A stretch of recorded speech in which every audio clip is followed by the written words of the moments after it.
everyone, welcome back. Please comment, rate, subscribe, folks. Comment, rate, subscribe, like the videos. Also share the videos. I want to thank everyone that does like, watch, and share my videos. You folks are the absolute best.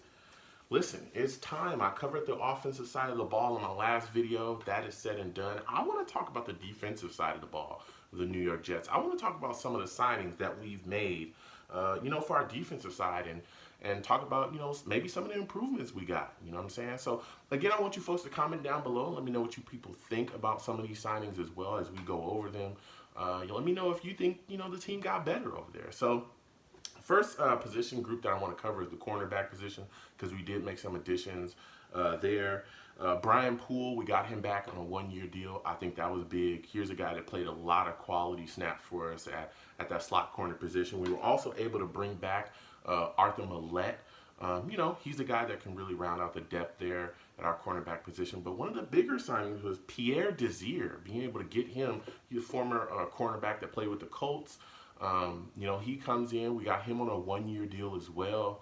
The thing is with him, I know a lot of fans have a lot of questions about him. I have a couple questions about him as well myself because there's an injury history there. He had a solid year one year, and then boom, injuries just kind of, bit him in the bottom, and he's just been trying to, put it back together. So we're all hoping that he can come in here and kind of be that cornerback that he was before the injuries.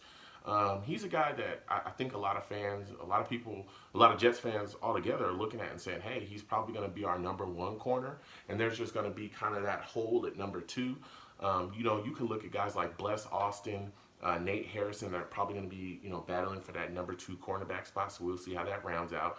But getting Pierre Desir in here, I think is a decent, signing. But again, a lot of these guys, man, especially in this cornerback position, one-year deals. So you're looking at this situation. I know a lot of fans are excited about that, saying, hey, they're prove-it deals. You do what you need to do, then we'll pay you next year. The thing about that is, if they play extremely well, yeah, we could go out there and pay them next year because we'll have a little bit of cap next year. We have quite a bit, actually.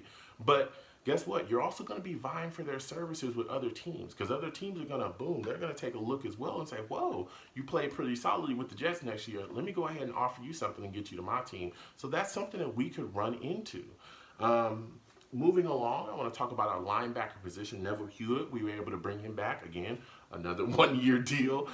He comes back. This is a guy that had really solid, a really solid depth guy, a guy that filled in when Avery Williamson went down. With the injury that he went down with last year. And he was pretty good, you know what I'm saying? We also brought back Jordan Jenkins as well on another one-year deal. We brought him back for $5 million. I mean, wow, I'm shocked myself. I thought that this was a quality signing. This was a guy that I thought for sure would be gone in free agency. I know him and the Giants kind of got hot and heavy.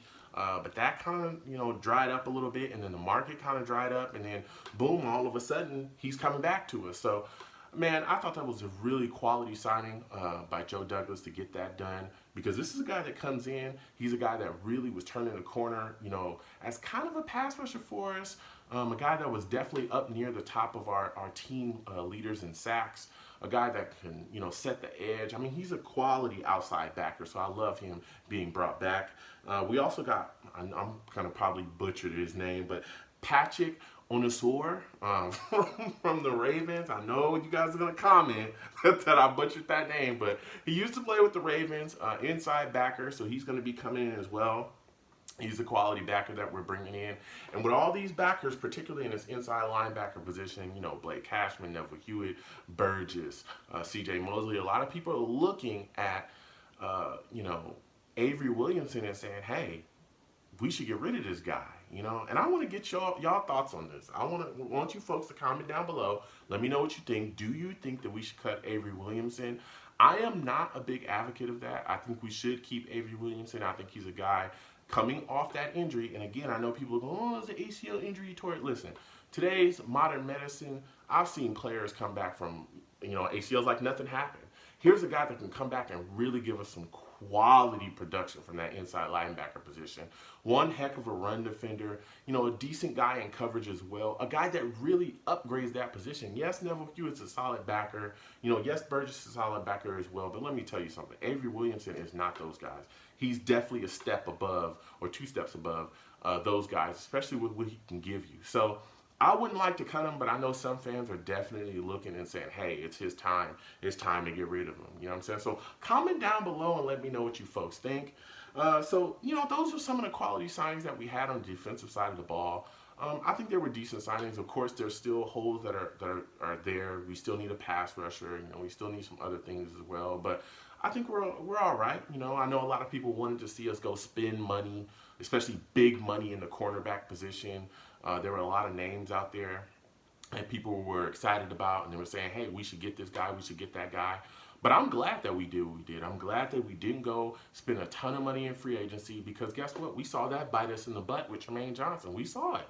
So, I'm glad that Joe Douglas just kind of stayed pat on that front and, re-signed some quality guys and got them in here. And again, we got the draft coming up. There's a lot of moves that could be made, a lot of things that could be done. So we'll see what he does there. But I thought the defensive signings for the most part were solid. You know what I'm saying? I also know a lot of fans were screaming about Clowney as well. They wanted Jadeveon Clowney. Let me know what you folks think about that. I'm not, that's not my thing. I don't think we should spend big money on him. But I know a lot of fans were screaming about that. But again, with the draft coming up and all the things going on, especially with the way that Joe Douglas looks like he's handling this free agency, I can't see him really spending that type of money for Jadeveon, because that guy's asking for a lot of cash. So comment down below, folks. Let me know what you think. Please comment, rate, subscribe, like the videos. Again, I want to thank you folks for liking and watching my videos. You folks are the best. Listen, you folks have a good one and stay safe. Peace.